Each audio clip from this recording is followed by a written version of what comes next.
Hello everybody and welcome back. Good to talk to all of you again today, and today we're going to look at a Des Moines battle that I had from yesterday, I think.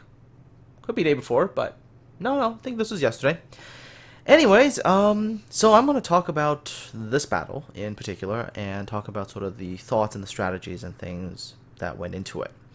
So typically speaking, when you start a battle, one of the first things you do is you look at your ship, right? That's really, really important. Look at your ship and ask yourself the most important question. What is your ship good at? And what are the main roles for your particular ship?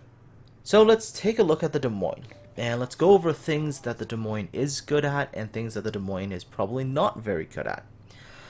So, pros. Things that are good at. AA, really, really good. I mean, God tier AA. But in this battle, no carriers. So that kind of becomes a sort of irrelevant thing, right? If there were carriers, you could go with a large group of ships and provide them with overall AA escort. In this particular battle, no such need. Therefore, no such need to fulfill that role. Once you take that role away from the Des Moines, then you've got to look at some of the other things. Other useful things the Des Moines can do is radar. So you can go onto caps and support the capture of a cap if a destroyer is going there. However, in this case, I'm not going to go to the B cap. The problem with the B cap is the fact that it is way too open. You become a magnet for shells, and the Des Moines armor isn't going to hold up to concentrated fire, and people will shoot at a ship like the Des Moines because it does pose a big threat. So had I done what the Baltimore is doing right now, you can kind of see what the consequence of doing that would have been. Yes, you can use your radar to support that, but you most likely would have gotten yourself killed.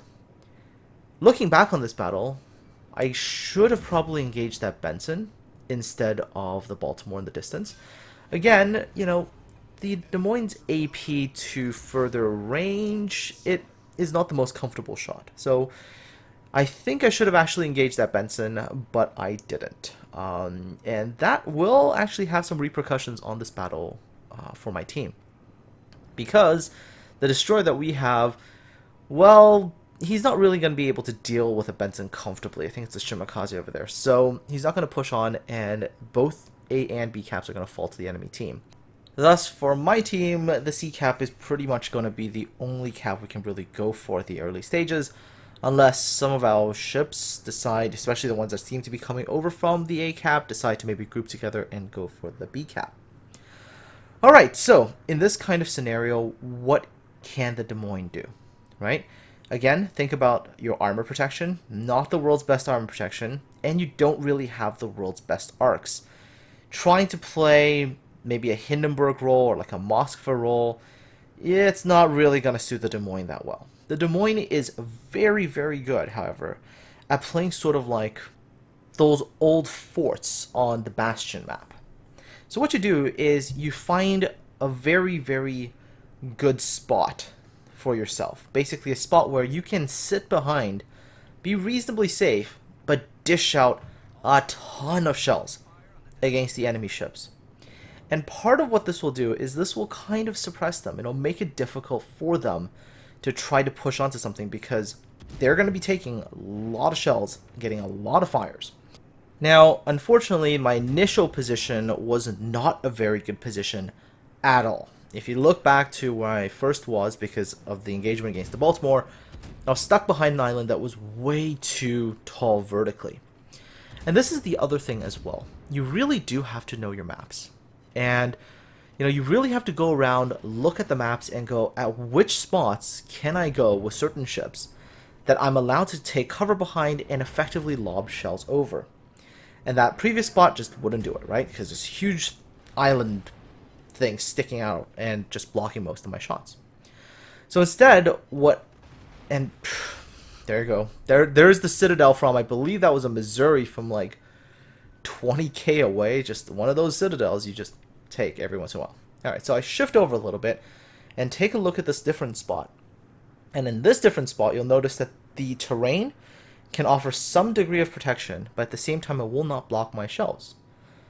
So if you're playing not only the Des Moines, but if you're playing a ship like the Atlanta, for example, being aware of the terrain becomes a very important thing. Because knowing where you can be, that allows you to impact the battle, allows you to get damage, apply pressure to the enemy team, but at the same time keeping yourself reasonably safe is really, really important.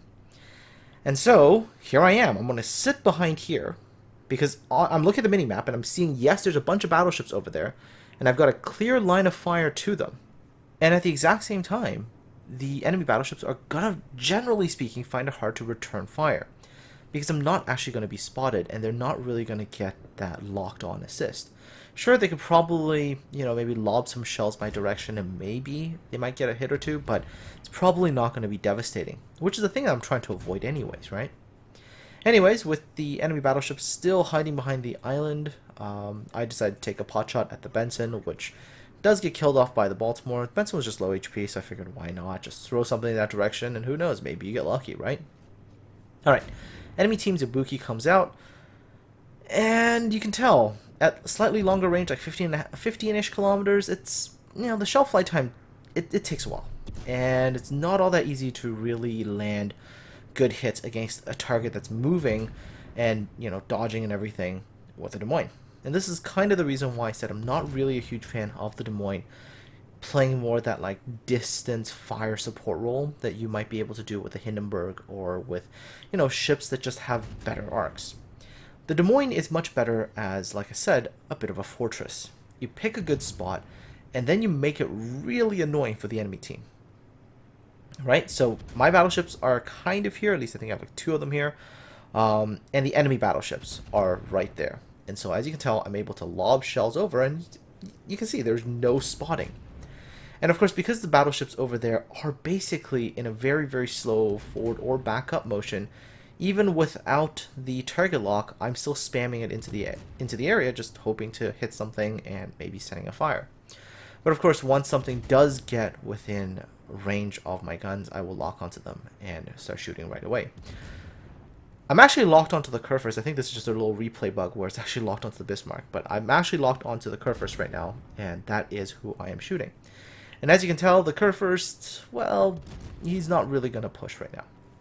Why? There's a couple of battleships here, so pushing in is probably not the best idea. And second, he's being shot at by, well, a Des Moines that is basically in cover. That's not a very good thing to run into if you are a battleship. Just not much fun, because you will get quite a few fires set, assuming RNG favors the Des Moines just a little bit. There you go. That was the salvo from the Missouri that is also hiding behind that island over there. But I sort of figured that once I got spotted that they were going to try to start shooting at me, so I sort of backed up a little bit, got off of detect, then creeped up a little bit more again, and continued to just provide that HE fire support. And they don't like it. And so this is, kind of following up on my last video too. It's not pretty play. You don't look at this and go, wow, this was really a very, very pretty game. It's not. But you're doing your job, and you're doing the job that your ship is designed to. And so when you look at all the other ships in the game, you really have to ask yourself these fundamentally important questions about your ship. What are you strong against? What are things that you do well? What are things that you don't do well? Right? And what you're trying to do is really maximize the things that your ship does well, while trying to minimize or cover up your weaknesses. That, combined with the enemy team's composition as to what kind of things they're countering you, as well as what kind of map you're playing on in terms of, where are the terrain features of the map. If you combine all that together, you become a lot more effective at what you're trying to do. So, again, in a situation like this, where there was no aircraft carriers to worry about, no anti-air role to play, it made perfect sense for me as a Des Moines to basically play as a mobile fortress. Hold down a spot, make it very, very difficult for the enemy team to just march on there, right? I mean, I guess if all their battleships had all pushed in all at once, sure, I think they would have been a little bit more successful. But again, they also had to deal with the fact that there's a Shimakaze over here, right? Do you really want to rush into that and eat a whole bunch of torpedoes? Because that probably isn't going to go all that well. And you then want to combine all those torpedoes with, a Des Moines high explosives. Probably not all that much fun. So these are the things you kind of have to really spend some time and really think about to really try to improve your own gameplay. Now, some people might point out, yes, but you play with a division, and divisions and playing solo are different because you deal with more randoms, you deal with people who, do things that you don't want them to do. And yes, that is true. With divisions, you do have a little bit more control because your division will at least communicate with you and you guys can kind of formulate a plan together. But I've also played quite a lot of battles, although unfortunately not reflected on my actual personal record because, when we're doing test ships, you never get those battles saved. But I've played a lot of actual solo battles as well because every time we used to be given ships, as part of the CC program, we had rules. You had to play those ships, a certain way, which is, there was at one point you couldn't use premium consumables and you couldn't be in a division. So you had to play those ships completely by yourself. And, it's the same process. You analyze your own ship, you analyze strengths, weaknesses, you analyze, what on the map, what kind of features you can use the most. You analyze what ships on the enemy team, are a danger to you, what ships on your own team can be helpful and beneficial to you. And then you look on the map and you try to create, a group of ships that can complete a task or play an objective or whatnot. And I guess the other thing really about playing ships, and this is something that is actually very important, is patience, right? Ships as a game is one of those things that requires you to sit and think a little bit before you act. Now, at times it's very, I get that feeling during battles where I feel like I've got ants in my pants. I'm like, I've been sitting here for how long now? 10 minutes? God, I want to go do something else, right? Which in this battle, it happened quite a few times. I want to be like, I want to move. I want to go somewhere else. I want to do something else. But you've got to be able to talk to yourself and say, okay, patience. Look at the map. Look at the situation. Is it a smart idea to go ahead and move right now? Is it a good thing for your team for you to move and change and move to somewhere else? And if you think it through, sometimes you'll realize, hey, wait a minute, it's actually probably better for me just to sit here. But at the same time, when action is required, you have to act. And I think this is also really hard because, you have to recognize when it is time for you to leave. You look at the situation right now, the minimap, you'll notice that the enemy team has kind of given up on taking C. There's this one Bismarck over here that's on the cap. But this is the reason why I'm focusing my fire on him right now. I want that Bismarck dead because if that Bismarck is dead, he stops capping. And there's my Witherer, by the way. This battle, when you actually look at the final results screen at the end for damage, it's actually quite amusing. I get a lot more fire damage than I actually get HE damage. It's kind of amusing. But anyhow, alright. Now that the enemy team has moved out away from C, C is now effectively secure. But take a look at what's happening, right? We still have, I believe, one more ship than the enemy team, but we're down quite a bit on points, and we're down quite a bit in terms of caps. They have 2, we have 1, which means that we have to act now. There has to be no hesitation. You've got to make a play. You've got to make a move.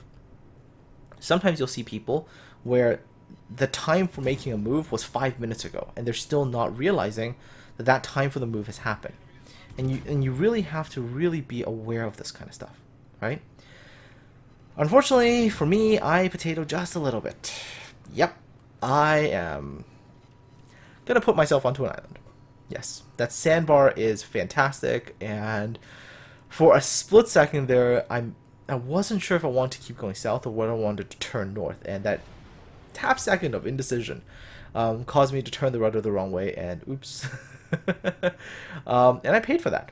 Ate a ton of damage, right? But after eating a ton of damage, you'll notice that I stopped shooting. Right? As soon as I got into trouble, I was like, oh crap. And you'll see me stop shooting right away. Could I kept shooting? Yes, but think about it. Every time you shoot, you refresh that detection range, right? There's going to be 20 seconds before you fall off the detect again. So sometimes you really have to say, okay, well, gotta stop shooting right now. Because if I stop shooting, I might still be able to get out of this one alive. If I kept shooting, I would have been focused down, I would have been dead. So, lucky for me, I was able to escape with like 7-some-odd thousand HP. So I'm going to be able to pop off a heal, slowly get some HP back, and get myself back into the fight.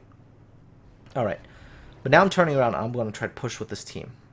Enemy team is down to 2 cruisers and 3 battleships. We still have quite a few points to make up. So of course, first priority is to get the B cap back. That Shimakaze, the one who engaged the Benson earlier and didn't die, he's going to play a pretty important role right now because he's going to be able to sneak onto that B cap.